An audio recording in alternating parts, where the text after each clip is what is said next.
In two news and views with myself, Salalo Makudia. The time is 11 minutes past 9 Central African time.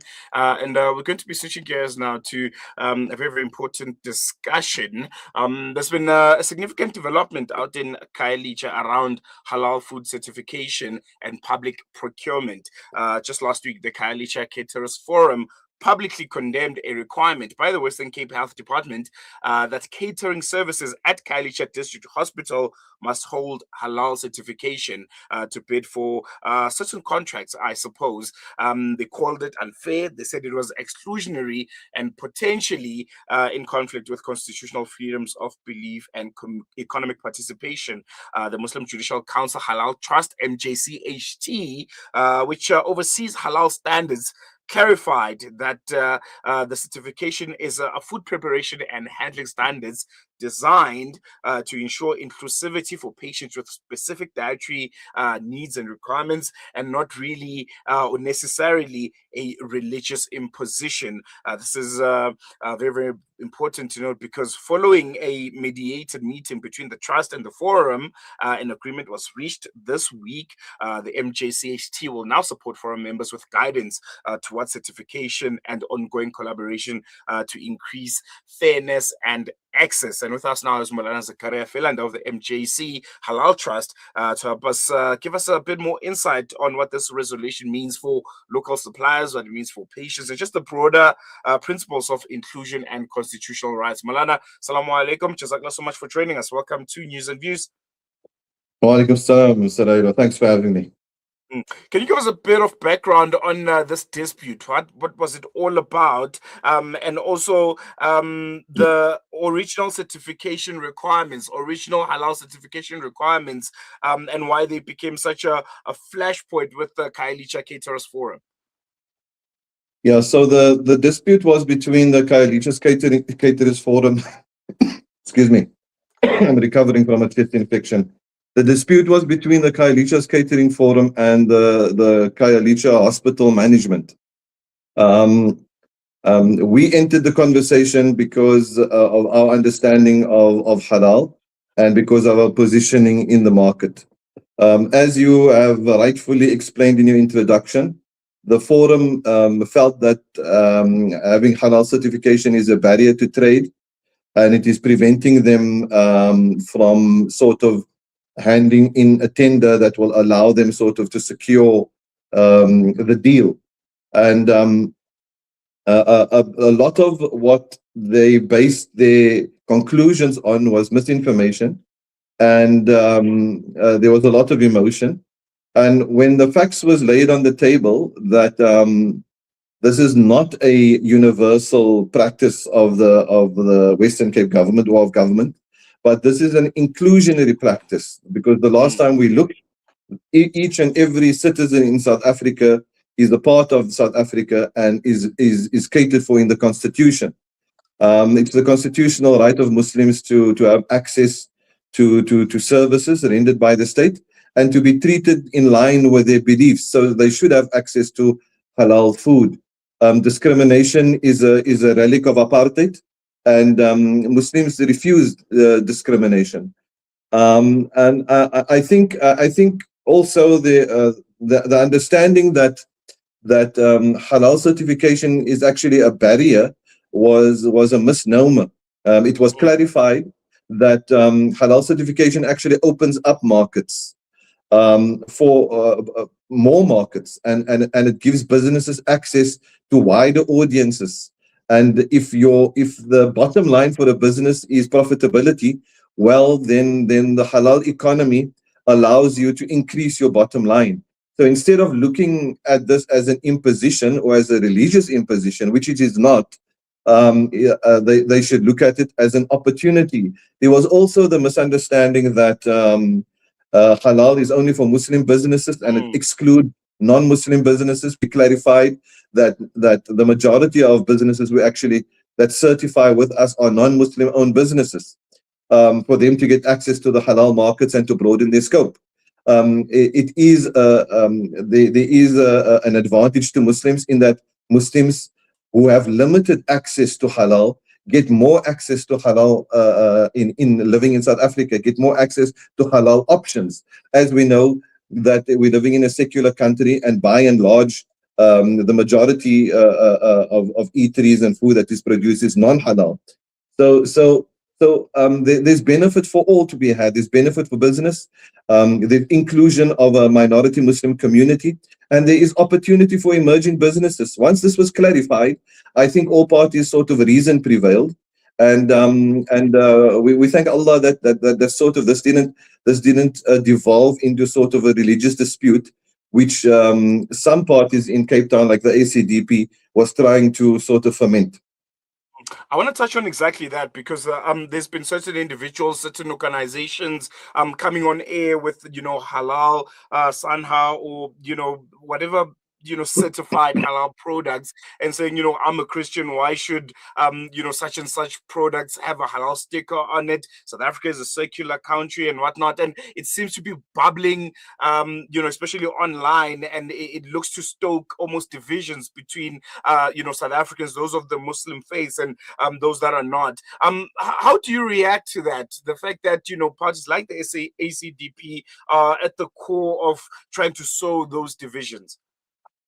Yeah, from my perspective, it seems like the ACDP is not couched in reality. They are not paying homage to the struggles of the people of color in this country, Muslim and non-Muslim. They are not taking into consideration our shared struggle, our shared difficulties experienced under the Group Areas Act, being taken out of places like District 6, Claremont, Simonstown. These were shared struggles. They don't take into consideration the cultural heritage that we share. Despite being Muslim and Christian, there's a lot of cultural heritage that is shared between Muslims and Christians as a result of them growing up side by side. All of that history is sort of just relegated to somewhere, to nowhere, and then suddenly out of nowhere, it seems the ACDP is taking a stance of Muslims against Christian, and suddenly halal, and they're making halal an issue. It's quite disingenuous of the ACDP to be doing this. They are not really a mainstream party that's representative of the majority of Christians. In fact, our experience in the Western Cape is that by and large, people of other faiths, especially Christians, is very sort of in tune with Muslims, and Muslims are very in tune with Christians, and there's been an amazing integration over the centuries. Islam has been in South Africa for over 300 years. The Western Cape and Cape Town being the cradle of that Islam. So to be playing petty politics to try and garnish votes at this point in time, I think it's quite disingenuous of the ACDP to be doing this. I want to come back to the core story here. When it comes to the MJCHT, you guys have come out and emphasized that halal certification is more of a food handling and dietary standard and not necessarily a religious imposition, as you mentioned. How do you now explain this distinction, especially in a diverse patient base like a public hospital? Yes, so with regard to Muslims, we don't shy away from the fact that Muslims are required by the Sharia to eat halal food. So that is meat that is slaughtered in a specific way, where the name of Allah, the name of God, is taken over the animal when the animal is slaughtered. We are not allowed to eat pork. We're not allowed to consume alcohol, and that is the basic sort of criteria when it comes to halal. And so to get just to get back to the essence of your question, you were asking, just put me into the picture again. I just lost my train. So it's essentially explaining the distinction between yes. Thanks for bringing me back. Yeah. Yes. Thanks for bringing me back. So that is what it means for Muslims. So we are not shying away from that fact. The fact that this added standard is now added to slaughterhouses or to food production, it is not something which is exclusionary. It is not exclusionary. It is something inclusive. And I think the bigots on the sideline, on the fringes, is playing this as if it is exclusionary, and they are being forced to eat something that they don't want to eat. Um, if you really understand that it is just a practice of slaughter, a healthy practice of slaughter, in line with abattoir practices, the only essential difference being that the name of God is being taken over the animal, we would think that this would be something in line with people of faith, people who believe in a celestial divine being, that they would appreciate this. It's not exclude. There is also nothing in the Christian faith that prohibits or that makes it unlawful for a Christian to consume meat where the name of God had been taken animal. So it is not an exclusionary practice. On the contrary, it is an inclusive practice. It is allowing, and this is the beauty of the country that we live in, the beauty of the diversity of South Africa, the beauty of South Africa being a country that caters for all who live in it. It doesn't matter their religious persuasion. And the fact that businesses are seeing an opportunity, an economic opportunity, and they are capitalizing on that opportunity. And the Muslims are then the beneficiaries in that they have options. This is inclusivity. This is inclusivity par excellence. And I think we should be proud as South Africans that we are pursuing this line after 1994, that we are trying to live the dream of the Constitution and not and sort of make a clean break from the discrimination of the past. So this is how we view it. It is not an imposition on Christians. Like I said, the majority of food production and food availability in South Africa is sort of non-halal, and these options that are being made available, decisions, it's not because of any pressure. There's this misconception that Muslims are pressurizing businesses to become halal, like we're holding them ransom or something. We are not doing that. Muslims are alhamdulillah, we are part of the citizenship in this country. We are economically active. We have to eat. Business has realized that. The food sector, they have realized that. And they have realized it is not in their interest to exclude a demographic. In fact, they want to include a demographic. And when they realized that halal requirements is actually not that restrictive and it is not a hindrance, they have adopted these standards. And we applaud them for that. Although their motives might be economic motives, we still applaud them for that. And so it should be seen for what it is. It is an economic opportunity for business in South Africa.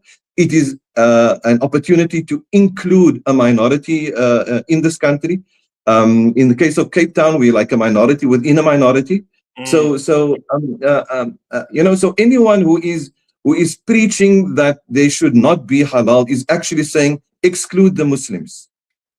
We cannot live with a standard. We need to exclude them. Why must we subject ourselves to this? Yet there is nothing, no restriction, logically, religiously, from the side of Christianity that prevents them from eating Muslim food. They have it. Moulana Zakariya Philander, CEO of MJC Halaal Trust. Jazakallah so much for chatting to us and for putting that into perspective. And I think you're correct. This is a celebration of what South Africa is all about. It's about inclusivity, and it's about making sure that everyone gets their right to religious freedoms without encroaching on anyone's rights. And really, really appreciate your time and attention to that. Thank you so much. Thanks, Rado. Shukran. Assalamu alaikum. Moulana Zakariya Philander there. I think unpacking a very, very important story that was bubbling to something that could have become unsavory, excuse the pun. But yeah, I think very, very important steps that they've taken and made it clear that certification standards, constitutional rights, and economic inclusion are all deeply intertwined, especially in a country like ours that celebrates unity in diversity. And where there is conflict, there's always a solution. There's always a new framework of cooperation. And we'll continue to follow the story quite closely. And see the reaction of organizations, parties like the ACDP, who I can say I'm really, really disappointed in considering the statements that they've been releasing. They seem very, very uneducated, very ignorant. Reverend Mesh, come on, man. Got to take a quick break. News and Views continues after this.